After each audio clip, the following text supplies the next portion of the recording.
Today, we're digging into one of history's greatest and most tragic mysteries, the destruction of the Great Library of Alexandria. It's a story you probably think you know, a story of fire, fanatics, and a catastrophic loss of ancient wisdom. But what if that dramatic tale isn't the real story at all? Let's find out. The legend is just so powerful, isn't it? The common story paints this picture of a single, devastating event that basically hit the reset button on human progress. One massive bonfire that wiped out the accumulated knowledge of the entire ancient world. It's an incredible image, and honestly, one that's captivated people for centuries. Yeah, but as soon as you start looking at the actual historical record, that simple, dramatic story, it begins to fall apart. You quickly realize that the idea of one great villain or one single catastrophe, it just doesn't hold up. The real story is so much more complex and, frankly, a lot more interesting. So first off, let's be clear about what the Library of Alexandria even was.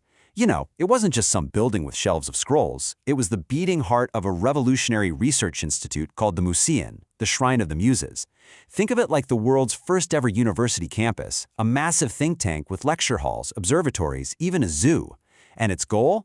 Oh, it was just to gather every single book from every corner of the known world. No big deal, right? Okay, so if this grand institution wasn't wiped out in a single moment, who are the usual suspects that always get the blame? It's time to play detective and actually look at the evidence against each of them. Suspect number one, the one and only Julius Caesar. The story goes that in 48 BCE, while he was wrapped up in a civil war in Alexandria, he torched the enemy's fleet.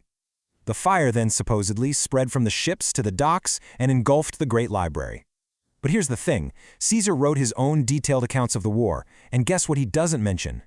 Yeah, burning down the most famous library in the world. While other ancient writers do blame him, their stories are all over the place. We do have the writer Seneca mentioning that 40,000 books were burned, but modern scholars think these were probably scrolls being stored in warehouses right there on the docks, maybe waiting for export, not scrolls from the main library collection itself.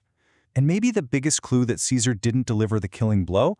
A few decades later, Mark Antony gave Cleopatra a gift of 200,000 scrolls to restock the library. You don't give a massive book donation to a pile of ashes. So some damage? Probably. Total destruction? No way. All right, let's fast forward a few hundred years to our next suspect, a mob of Christian fanatics in 391 CE. The accusation here is that they rampaged through the city, destroying pagan knowledge. And you know what? Something big did happen. A mob led by Patriarch Theophilus absolutely did destroy a pagan temple called the Serapeum. It was a magnificent place, and it did have what was called a daughter library. A big deal for sure, but it wasn't the Great Library. It was a separate collection in a completely different part of the city. Now, this event is often tied to the really tragic murder of the philosopher and scholar Hypatia a couple of decades later. She's been romanticized as this last librarian, a martyr for science. And while her murder was a horrific political tragedy, the evidence suggests the main library, as that powerhouse institution, had already declined significantly, maybe even disappeared, long before she was even born. And that brings us to our third and final suspect, the one from the most famous and dramatic story of them all.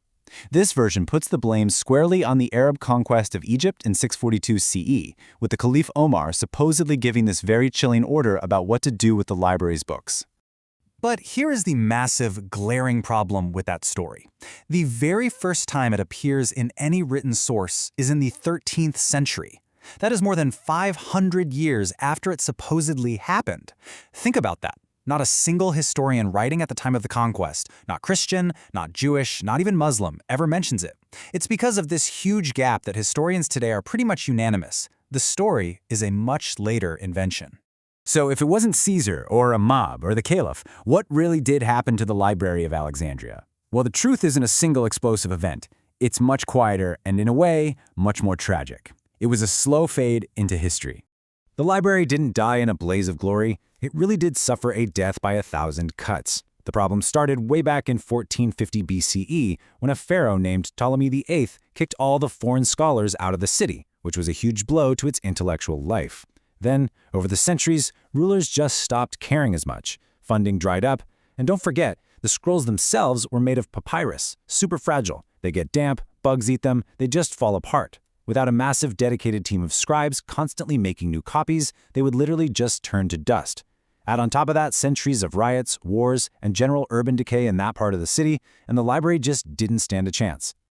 Someone summed it up perfectly. It was a slow fade rather than an abrupt inferno. The library wasn't murdered. It was a victim of neglect, budget cuts, and just the simple, unstoppable passage of time. So this leads to the really big question. If it was a slow decay and not one big fire, what exactly did we lose? What knowledge vanished forever? Well, first, let's talk numbers. The ancient sources are just all over the place. Some say 40,000 scrolls, others claim a mind-boggling 700,000. The honest answer? We have no earthly idea how many scrolls were there at its peak. Those huge numbers were probably an exaggeration even back then.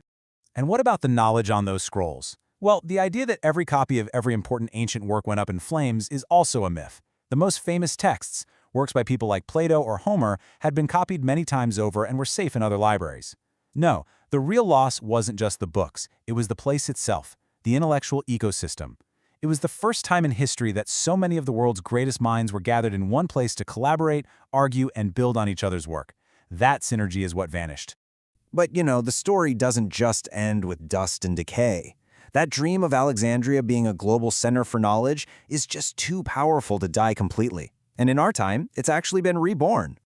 On October 16, 2002, a spectacular new library, the Bibliotheca Alexandrina, opened its doors right near the site of the ancient one. It's an incredible modern facility. A library, museums, a planetarium, all designed to rekindle that original spirit of discovery and to be a window on the world for Egypt and a window on Egypt for the rest of the world. And that really leaves us with one last, pretty important thought. The story of the Great Library isn't really about a fire. It's a cautionary tale about the dangers of slow, creeping neglect. It's proof that knowledge isn't self-sustaining. It needs to be cared for, funded, and protected. So, if the single greatest collection of knowledge in the ancient world could just fade away from neglect, it makes you wonder, doesn't it? How permanent is all of our knowledge today, sitting on servers and in the cloud? How safe is it, really, from that same slow fade?